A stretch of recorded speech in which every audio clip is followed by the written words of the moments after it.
Danes, kot zelo dobro veste, bomo torej najprej slišali Jana Plestenjaka, priljubljenega slovenskega izvajalca, ki je po skoraj enoletnem zatišju, tako koncertnem kot tudi medijskem, januarja 2009 zaključil snemanje nove plošče, dvojnega albuma, ki je dobil naslov Klasika in na katerem je 22 največjih uspešnic ter 3 nove skladbe, ki jih je tokrat pripravil v sodelovanju s simfoničnim orkestrom in z izbrano vrhunsko ekipo.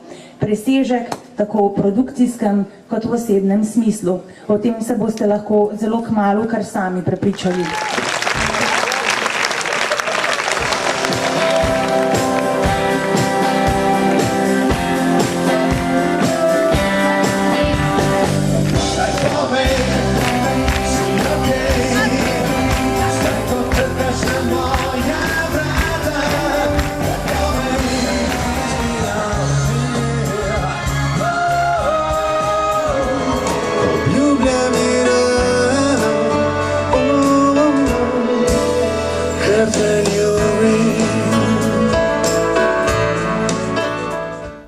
Že med koncertom je bilo večkrat rečeno drugačen koncert. Kaj je bilo s tem mišljeno? Ne vem, to je energija druga. Jaz mislim, že prostor narekuje nek drug feeling. In da je tudi pol... Jaz drugače stopam, publika drugače sprejema. Tako se mi je zdelo, da so zelo podrobno vsak moment koncerta spremljali. No. A veš, včasih se zgodi, da se nekje in so ljudje, mogoče to so totalen žur, ne, in mogoče kaj mimo njih gre. Tukaj se mi pa zdi, da kar nič ni šlo mimo njih. In tukaj v tem okolju, jaz sem rekel, jaz nisem vedel, da je tak lep kraj tukaj. In ta okolje je, cel band mi je rekel, koliko je nora energija tukaj. Tako nekaj je.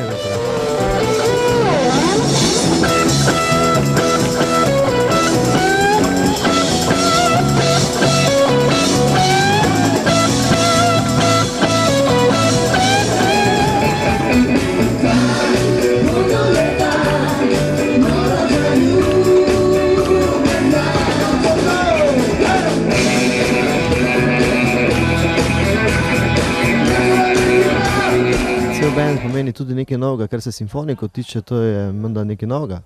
No, to je zdaj letos z izidom tega albuma, mislim v februarju je šel, imamo to turnejo, kjer je, zdaj tukaj je bila pač manjša zasedba, ker je oder premehen, da bi vse simfonike pripeljal.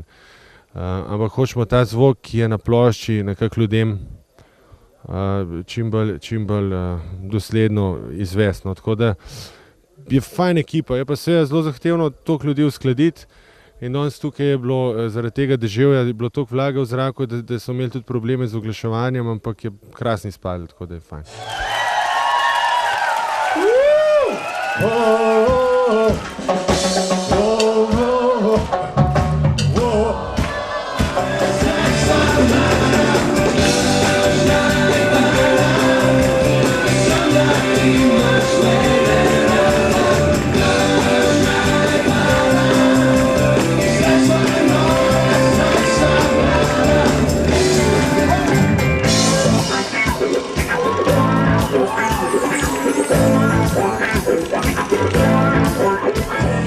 Lokacija pomeni, da lahko pričakujemo, da se še kdaj vidimo tukaj. Z velikim veseljem. Imam rad te kraje, sploh koliko nic sem rad velikrat pa tako. Imam tudi nekaj dobrih frendov tukaj. No, tukaj sem bil pa prvič in upam, da spet še kaj prišel. Hvala lepa in veliko sreče. Hvala lepa.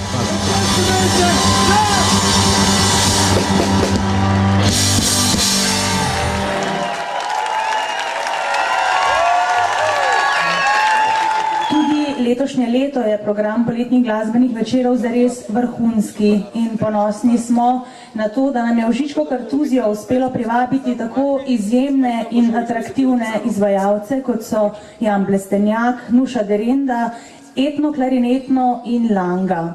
Upamo seveda, da nam ga ne bo zagodlo vreme, tako kot prejšnjo soboto, in da bomo vse koncerte uspeli uspešno spraviti pod streho.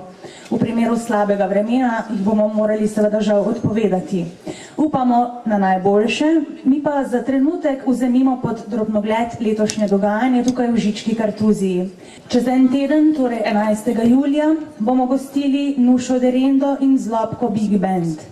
Po več kot 20-letni uspešni glasbeni karieri v svetu zabavnjaštva je Nuša v zadnjih letih začela iskati izzive še kje drugje. Februarja 2006 je uspelo organizirati in izvesti zelo uspešen prvi samostojni koncert v Cankarjevem domu, kjer je nastopala skupaj s simfoničnim orkestrom in big bandom RTV Slovenija ter uglednima gostoma Ditko Haberl in Johnnyjem Loganom, ki sta dodala še večjo težo njenemu koncertu. In 25. julija prihaja v goste skupina Etno Klarinetno.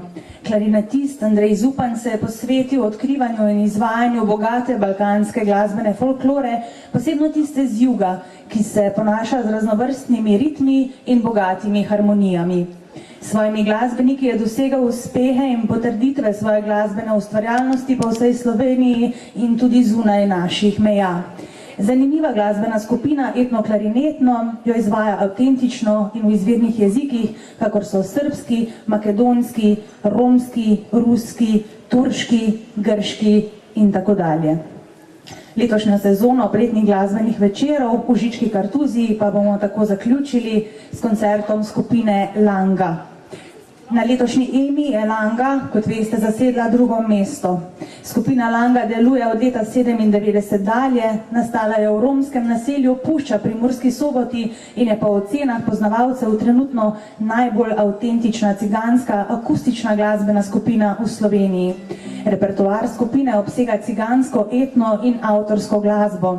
Avtorska glasba, ki jo ustvarjata brata Jože in Miško Kontrec, je deloma izvedena tudi v slovenskem jeziku. Pisec vseh besedil je pesnik Feri Lainšček, sicer tudi avtor kultnega romana Namesto koga roža cveti, ki govori prav o življenju prekmurskih Romov.